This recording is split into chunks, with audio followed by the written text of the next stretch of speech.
আমার প্রশ্ন, বিএনপিকে মানুষ আসলে কেন ভোট দিবে? বিএনপি কি করেছে এমন যে বিএনপিকে মানুষের ভোট দিতে হবে? আপনি যখন আমাকে এই প্রশ্নটি করলেন, আমি যদি পাল্টা প্রশ্ন করি, বিএনপি কে কেন ভোট দিবে না, আপনি তাহলে কি বলবেন? বিএনপিকে আসলে কেন ভোট দেওয়া উচিত হবে না? আমরা বিএনপির শাসনামল 2001 থেকে 2006 সাল যেটি দেখেছি, সেটি দেখেছি ঘুষ, দুর্নীতি, দুঃশাসন, অপশাসনের একটি মহোৎসব।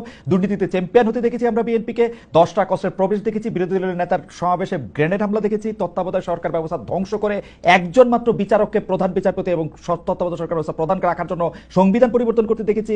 10 বছর, আমি যদি এর পরে আসি, এই 15 বছরের ফেসিবাদী ব্যবস্থায় বিএনপি নিজেরা কনফিউজ ছিল, জনগণকে কনফিউজ করেছে। আমি 2018 সালের ইলেকশনটাই সময় নাই, শুধু চট করে একটু বলি, 2018 সালের নির্বাচনটার মধ্যে এই নির্বাচন আনুষ্ঠানিকভাবে বর্জন তো করা হয়ই নাই।